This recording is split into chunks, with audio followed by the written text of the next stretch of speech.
My name is Dalvig. I'm 37 years old and I work as a CG generalist at VFX.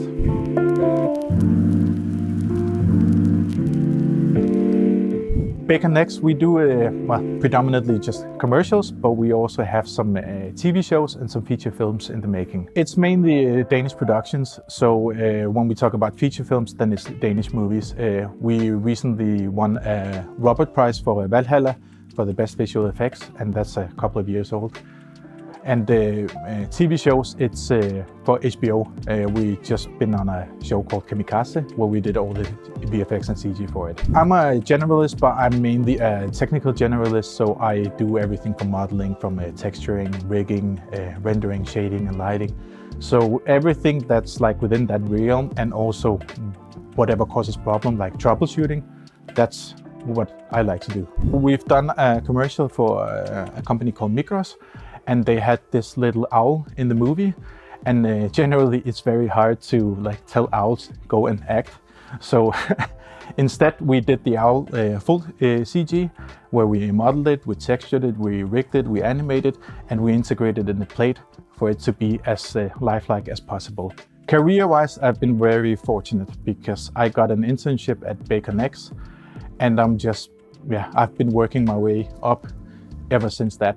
So I'm still employed at VFX. Working at VFX, there's a lot of benefits working there. One of the benefits is that it's a small studio, so you get your hands dirty with a lot of 3D tasks that you might, initially feel uncomfortable with. And that's definitely one of the things I find very interesting, is that you don't necessarily know how to resolve the task beforehand. You actually have to like sit and do a lot of R&D or trial and error in order to complete the task. Me being a generalist, I find a lot of them very fun. I'm not particularly fond of animation, but that's only because there's so many good animators out there. I enjoy a lot of the technical tasks. So if there's something that needs to be troubleshot, if there's a scene that's a bit complex and needs to be set up in a specific way, simulation, that's the task I enjoy the most. So yeah, I do some modeling, I do some texturing, I do some rigging, but it can be any of those. It really depends on the project. So people considering starting in 3D, I would advise you to have an open mind, because I know there's a reason why you go into the field of 3D. That could be modeling, or that could be animation. Maybe because you gamed like I did, or maybe because you watched a lot of Disney movies where there's a lot of animating going on.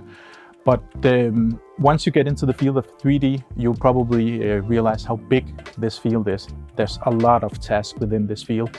So don't be super set on that one task that you wanna take the journey on. Consider others, because I will guarantee you there's a lot of fun tasks in 3D and also around 3D that you could explore. Well, I started at CADA Truemax just because there's very few opportunities to get into 3D. Initially, I went through the university way and studied game design, but I realized that approach was more, you had to read a lot of books, you had to write up papers, but I like to be more hands-on. So that was the reason why I choose CADA Truemax, is because that was my impression that you could actually be hands-on with the software and create something instead of just reading about it. CADA Truemax helped me in many ways. Just to mention three things.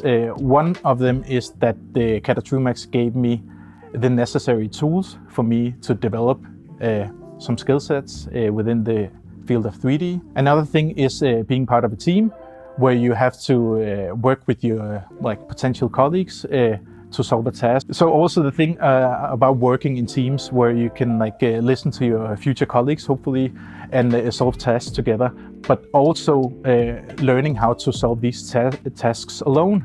Because when working in a team with like-minded students, you don't necessarily know how to solve the problem, because you're still very green in that area. So researching a lot and just trying out, trial and error and see how it goes. The third and last thing was having these guest teachers from big companies like MPC or ILM coming out to Truemax and teaching us how to do stuff they do in the industry. And that's one of the things that I would never have learned if I just thought about doing 3D at home. I would recommend CADA Truemax to new 3D prospects out there for many reasons. One of them is simply just when you sit at home and you watch some tutorial about the donut in Blender, you don't really know how to take this donut through the pipeline. You don't really know how to start or how to finish. And that's one of the things you learn in CADA Truemax, is how to go from start to finish through a pipeline. And just of that reason alone, I think that CADA Truemax would be a very good place to start.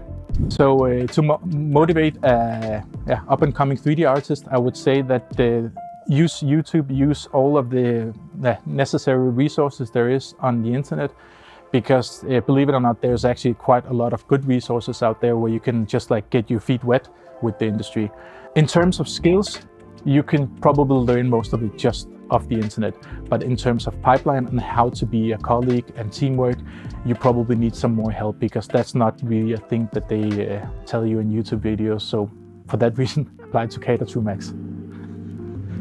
Okay, I'll take that. Marketing, I'll take that. Solid.